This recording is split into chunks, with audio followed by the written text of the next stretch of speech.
Hey folks, I'm Tom Vasel. I'm Violet. I'm Ruby. And today we are taking a look at a game called Adventure Tactics Domianne's Tower, or Domianne, I don't know how to pronounce it. What is called Adventure Tactics. And this is a game in which you will take a party of people. You need at least 3, so we're playing it with 3. And you can go up to 5 heroes, and you're going through a town and rescuing a baby and fighting bad guys the whole time. Are you sure rescuing the baby is like the correct way to call it? We're basically just throwing the baby around the Don't entire tell time. people what we're doing with the baby. This is a campaign style game, and when we first got it, I thought, well, this looks like it looks fun. It looks like something that kids might enjoy, and so I played it with them, and we've now played it at the time of this recording 5 times, and we'll never play it again. I'm kidding. We will play it some more because we are going to finish this, right? Yes. Yeah. It's going to happen. We're going to finish it. So that kind of already tells you that we like it. But before we get into that, here's how it plays.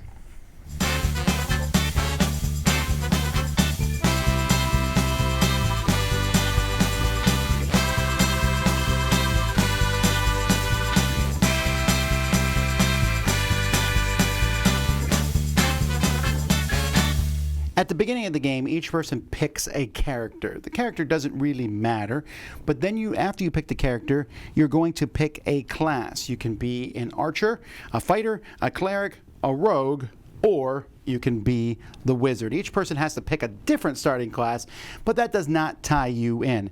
So each character class you see here, this shows the range, 1 to 4. It shows how far you move, and it shows what dice you will roll in combat, making a basic attack. So this wizard here would roll a red die when making a basic attack. Each player then will get a starter card for their class. So here's the wizard starter card. It tells you your starting hit points, which is 6. So I have 6 hit points. It have a class feature, Arcane Shield, which you can see I have here on the spot. I have a passive ability, Blink, which is here. As time goes by, you might get some dice abilities too on the side. And then everyone's going to have their own personal deck of cards. The deck of cards is made up of 3 basic attacks and 3 basic moves, and then anything else it adds here. So the wizard has 2 more basic attacks, so he'll have 5 basic attacks, 2 fireballs, and 1 teleport.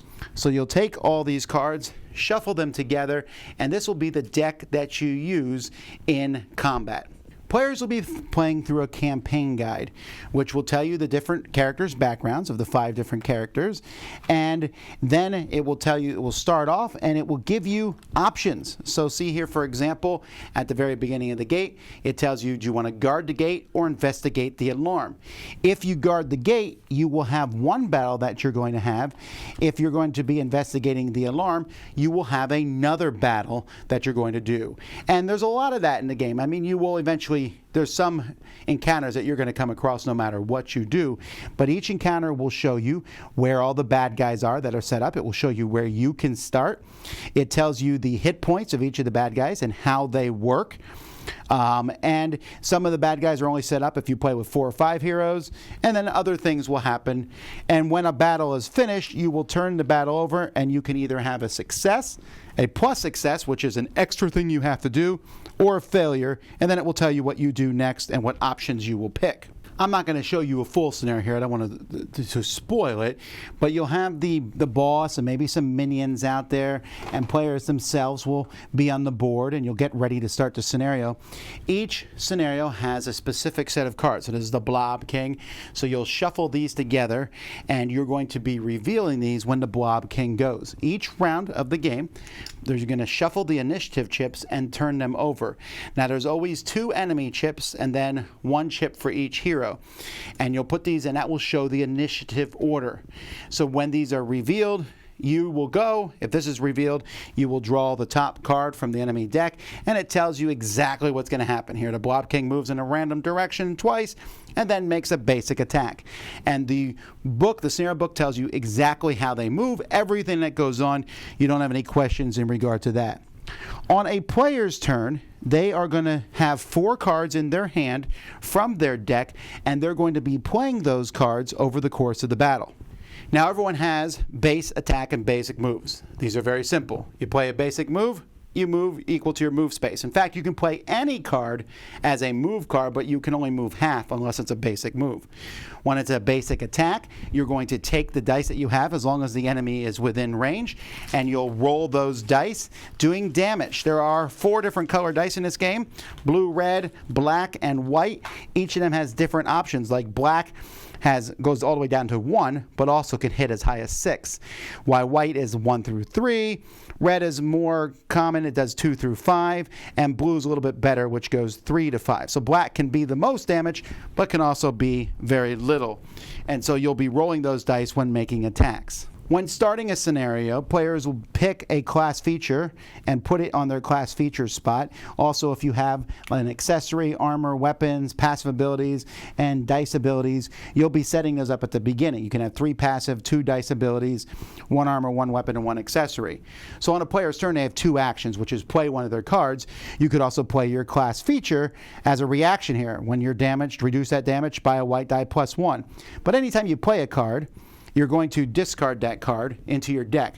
When you draw it again, you can put down the class feature, which will allow you to use it in the future. Some cards, when you use them, like this healing potion here, is removed from that encounter. You can only use it once per encounter, but this lets me heal a red and white die within 0 to 1 range. And I mentioned the base attack cards and the base, but after that, that's when you're going to start seeing really cool cards, like the wizard here has a teleport where he can switch positions with another hero within range, 1-8 spaces. He has fireball, which is an area attack and uses a blue die. And so that's pretty cool. And eventually you're going to either win or lose the scenario. When a scenario is over, usually players are going to be able to level up, many times even if they lost. When you level up, you can then decide that, hey, maybe I want to go up another level in what I'm at. So here I'm level Wizard 2 Wizard. I'm going to add a new dice ability, Wild Magic. I get 2 extra hit points, and that's what I get when I go to level 2 Wizard. But maybe instead, I want to add a level of Archer, so I'd go to level 1 Archer. And now I get a whole bunch of, I get another class feature, another passive, I get 3 hit points, quick shots, and a healing drought. So I can't go to level 2 Wizard until I level 1, but you can go up and up and up all the way to level 5 Wizard here, where I'll get, and each time you get more cards, special cards for your deck. Like here, I get another Fireball when I'm level 3 Wizard. I get a passive ability called Magic Fountain, and you'll see I get hit points, but not a ton of hit points. So maybe I want to go and be a fighter. But folks, there's more than that. There are 18 special classes here: War Mage and Warlock and Skirmisher and Shaman and Ranger and Ninja and Monk and Gladiator and Demon Hunter, Dark Knight, Champion, Bishop. There's a Necromancer, a Bard, a Beast Master, Barbarian, Assassin, etc. Each of these you'll see has different basic attacks, which are pretty good. And if you want to be one of these, you're going to have to match the class that's needed for that. So, for example, if I wanted to be a gladiator, for example, I would need to have 1 level of fighter and 1 level of archer. At that point, I could become a level 1 gladiator. You can only ever be one of these advanced classes, so you pick carefully, and then once you have it, you can go up, be level 4 gladiator. But this one here, I'll get a new class feature, and they're all different. Each of them is going to use various cards. So you can see all kinds of cards in here, adaptable, what makes you make a basic move or a basic attack. If you get all in, you get to take an extra action for free. Here, make a basic attack plus white against any target in range. That's an arcane lance. And all these cards, like a dagger throw, which is 1 to 4 with a red die, are going to be added into your deck. And you have the chance to also add basic moves and attacks. Sometimes you get to take cards out of your decks, and you're going to have all these. And that's not it. After you beat different different monsters, you will sometimes get a random piece of equipment. So like if you beat Rigby, you might get a healing potion, his shield, or his armor here. And each of these, the players will pick which deck that's going to go into. And so let's say, for example, we beat the Blob King here. I might get the Blob Hook, which is 1 to 5 blue dice damage, but I can pull the target into a square adjacent to me. So there's lots of different ways that players are going to be leveling up between rounds. This isn't really a spoiler, but after you're done with the level of 10, there are ways to set up an endless dungeon where you can play against a monster and set up your thing in case you don't want to play through another campaign. You could play through the campaign again with different classes and different things, and you even have different encounters. But there are also ways to do this. There's also a side quest book included where you can do some of those just for fun, one-shot dungeons. All right, let's talk components. So the box itself is a pretty big box, but it is jam-packed full. Comes with tuck boxes. This is a character that we're currently not using that you'll be able to put stuff in. It has a book here that gives you a class guide. So it tells you the 5 basic classes, and it just tells you like what different classes do and what you'll need. This is just kind of an informational booklet that's pretty neat.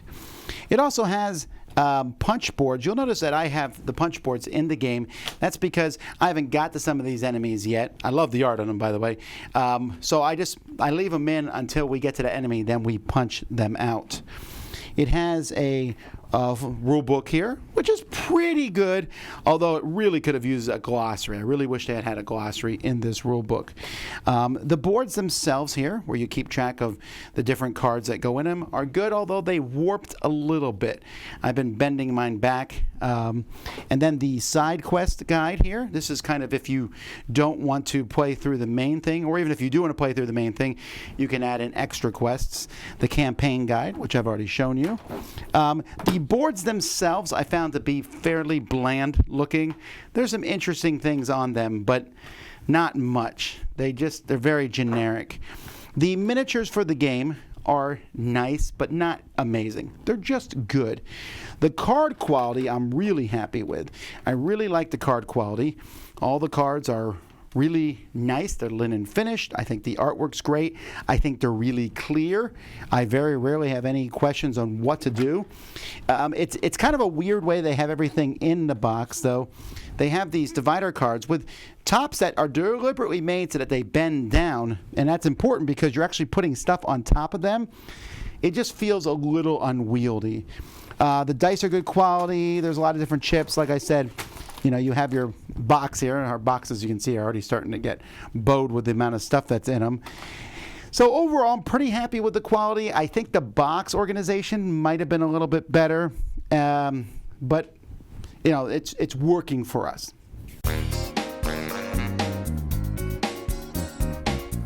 All right, guys, what is the best part of this game?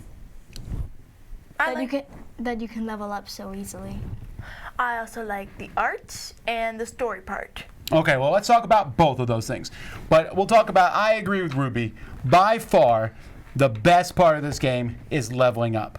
The fact that you level up at the end of every battle is so fun.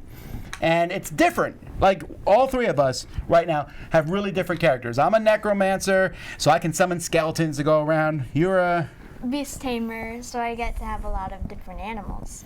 Oh, you have only one. A wolf. Maybe you'll get more. I have 2. A hawk. Oh, a hawk, You too. haven't used it at all. And what are you? I am the paladin. I can heal and fight. Yes, and wow, probably the best fighter.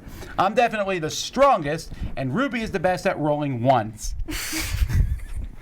That's actually an accurate statement. Yes. So Okay, she literally had 2 dice, 2 black dice. She rolled them both. They both got 1s. She re-rolled one of them, and it got another 1. Yes, I know. I was there. How many 1s are on there? I think there's 2 ones on each one. Only 2. Only 2. And out of that, you got a 1. Okay, but I'm telling you folks, one of my favorite things to do in games like this is to level up. But it's always annoying. You'll play these games and you have to play for a long time before you get to level up. Here, you keep leveling up. And it's really similar to Final Fantasy Tactics, because if you're a fighter, you might be like, you know what? I feel like being a wizard. I'm going to throw a fireball. And you can do that. Like I said, like right now I'm a necromancer, which is great, but I'm kind of weak. Violet's always having to protect me. And I'm thinking maybe I will take a fighter level, just to get the extra fighter stuff. Or maybe... You mean extra health. Extra health, right. Well, also the fighting stuff, too. Health. You have the lowest. That's the only reason you would actually get it. Okay, fine. So that's a really cool thing, but it's also cool that it's so different to the point, like I said, there's 18 classes. We're only playing 3 of them. So we're going to, when we're done with this, we might play it again and just pick different classes, because you struggled trying to figure out which class to pick, right? So, but if we play again, you can pick a different class. Now, Violet said she liked the art. Yeah. And the story, and it is fun. I think the art's fantastic. You said your character looked like you. No, I said I liked it the most. Oh, okay. Well, but it's still pretty cool that the characters, they look different, and if you level up, the characters will often look like the pictures. I mean, we picked the one that matched our character. You don't have to, but we did that because it I kind liked of. my character and I liked the fighter thing, so I chose them both. You do like just going in and slaying things. I like being the guy throwing the fireballs in the background. What do you all think about the enemies? Are they hard? Definitely. Absolutely. No, don't you dare say Ed. Just because we haven't lost doesn't mean anything. I don't think That last one was really hard. We almost. the last one we did. We all died. Daddy killed me throwing his last spell. Well, okay, I hit you with a fireball. That's just was a collateral damage. Yeah, some people are going to find this to be too easy, I think. I don't care. I just want to have fun. And I like the fact that you can beat the enemy or you can go for that extra one, which is often very difficult to do. Definitely. We just gave up on the last one. Yeah, we did. We were like, the extra way to win? No! Forget it. We didn't even do a single damage on those things. 30 each. Not happening. Yeah, so there's a lot of hit points being thrown around this game, but it feels cool. You get to throw damage out, but is there anything about the game you don't like? How stupid our characters are by asking the bad guys what's about the baby instead of the people. You mean in the story? Okay, Yes. fine. We could have went back to the parents like, why is your child special? Okay, well, they're talking about plot points here. But, yeah, for me, I'm not a huge fan of the random initiative order. Because sometimes what will happen is, like, all three of us will go, and then the bad guy goes 2 times in a row. Then we shuffle them up again, the bad guy goes 2 times in a row. So the bad guy just went 4 times in a row. I almost wish it was like an initiative order that didn't fluctuate so much. Other than that, though, I love this game. This is my favorite dungeon crawl I've played in a really long time. This is one of my favorite games I've played in a long time. I mean, it's a 2021 game, so I'll say best of 2021, but that's ridiculous because there's not many more. But when I ask them to play, they don't even pause. They just say, let's do it. And we get it out, and we play, and we're excited when the battle's over because we get to level up. And then we're excited in the next battle because we get to see how our new cards work. Like you have those powerful Divine Lance. Divine Lance. I can run. I also get a boost in my run. I can attack. I also get a boost in my attack. All with one card. Yes. And now you got a bunch of cards in your deck that let I you. like that hawk. And now we use 5 cards. Oh, and symbiosis. That thing's really cool too. Because you can heal anyone, anywhere on the board. That comes in handy a lot. Yeah. All the time. There's a lot of really cool things. There's the outside the battle part. There's some interesting stories. I think the story's fine. It's very anime-ish. There's nothing wrong with anime. I'm not saying there's anything wrong with anime. Watch this one. Yes, you have. Okay, I criticize the anime you guys watch. We watched almost all of it. Okay, that doesn't matter. I really like the story's interesting and all, but there's some random events that happen, but it's just one big battle, then another big battle. I'm okay with that. That's fun. It makes each battle seem interesting. Do the battles feel different? Yes. Very. Yeah, I mean, in one battle we were fighting these guys, the 2 statues that took damage in different ways, and one was shooting firewalls at you. I mean, at was you. pretty. You were like a firewall magnet. You were the only one who actually got hit by a firewall the entire game. At least 3 times. And every time he shot a firewall, it always hit you. Well, that's just the way it happened to be, you know.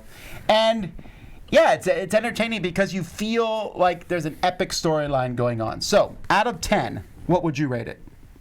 From 1 to 10. 10 9. being the best. A 9? 10. A 10. Yes.